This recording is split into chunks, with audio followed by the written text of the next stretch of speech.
Hi guys, I'm super excited to be back with you on Popcorn Crushers on Gossip TV Africa. And I hope you guys have been keeping well and watching all the movies from your Netflix to the platforms that you use to watch your amazing movies. And today we're actually going to be reviewing a movie called The Man from Toronto. Quite interestingly, this movie has collected a lot of buzz from a lot of movie lovers all around the world. And I also have a few sentiments. I also have a few down times watching this movie. It's supposed to be like a comic movie, right? And then you have these moments where you're like, are they doing too much? This plot is not plotting, or this thing is not aligning. But then all these sentiments are going to be allayed in this conversation that I'm going to have with you, and also to also put in your comments in the comment section of this movie review. Let's even hear your thoughts, or probably you can even join me here, and then we can even bash ourselves and talk about it. The Man from Toronto is a comedy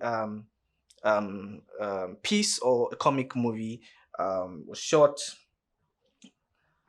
and released this year exclusively by Netflix. But before we dig into all these specifics of the movie, the plot, and how the story just evolves, I'd like to read a few reviews. I want you to actually prepare your mind because there's a lot to actually hear and learn and unlearn from this movie. So I'll give you a review from quite a number of movie lovers. Someone says, Harrelson is as effective as fall here as he is a credible Canadian, which is to say, not at all. And somebody says it's dreadfully unfunny. I've never heard such an appendage in my entire life. So for people who are yet to watch the movie, please do not actually listen to things like this, because it's a movie and you can also have your opinion. We have different taste in movies, and we have different things that can appeal to us and probably can be funny to you and not funny to the next person. So please do not take these reviews as possibly the most effective stance that you should take while actually looking at this movie. So somebody said The Man from Toronto wastes the talents of Woody Harrelson and Kevin Hart. These are extremely talented guys, extremely talented guys. We know, if you don't know Kevin Hart, that means you have not seen anything that is comic. Kevin Hart is extremely funny. He's not even the guy that tries to be funny. He's extremely funny. So for somebody to actually say this about a Kevin Hart starred movie, well, a deal. So somebody said, despite a fun premise and a well-structured first act, The Man from Toronto tries to do too many things at once and devolves into a strange... Jesus Christ.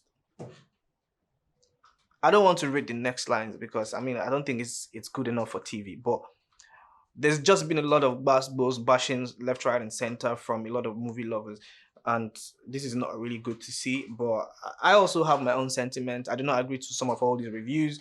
And somebody said exceedingly and often excessively hit and miss. And somebody said The Man from Toronto features a story that isn't all that interesting or memorable. The two leads have chemistry and an end fight sequence is riveting, but the overall experience is lacking a compelling script.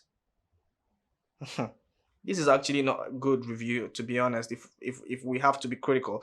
But like I said earlier, it's a movie that you should go and see, and I actually really like for you to actually go and see it so that we can have a conversation. Put in the comment section if you really want us to talk about this movie, because I also have my sentiments. I have loads and loads of things to talk about in this movie, but I do not want to spill all that in this.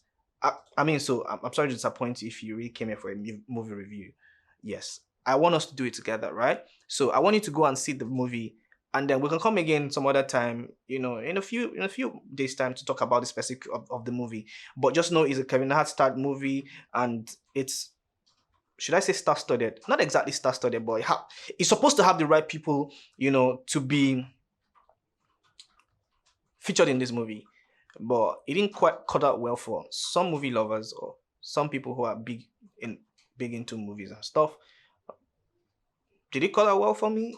Well, my own personal rating, to just jump the gun, my personal rating would be a 5/10. fight for the effort, to be honest. Because at some point I didn't understand what was going on. Like I said, I don't want to reveal too much in the movie, but then I feel like you should actually go and see it so that we can come back here and then talk about it together. And but just not to just leave you waiting and hanging out. I mean, to be fair, it would be nice to actually give you like a synopsis of the movie, but I can tell you for free that this movie was poorly rated.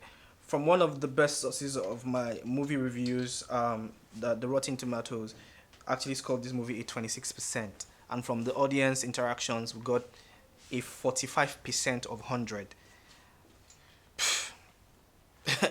I can't say too much more than what you've already heard, but I feel that, like I said, we all have our own preferences, but I mean, movies are movies and can appeal to you a different way and from the other person. But to score a 45 over 100 in a Kevin Hart movie, that one is actually very deep. And I'd really love to brush up with you, the synopsis of the movie. But like I said, it'd be nice for you to go and see the movie, and then we could come here and then talk about it together. Probably you have a different view from mine, and then we'll see about that. So, guys, you need to actually invade the comment section of this movie review or this synopsis review, if I have to put it that way. And then let me know if you want to come up here and then share your own thoughts with me on Popcorn Crushers, Gusto TV Africa. Let's do this together. So I'll see you soon.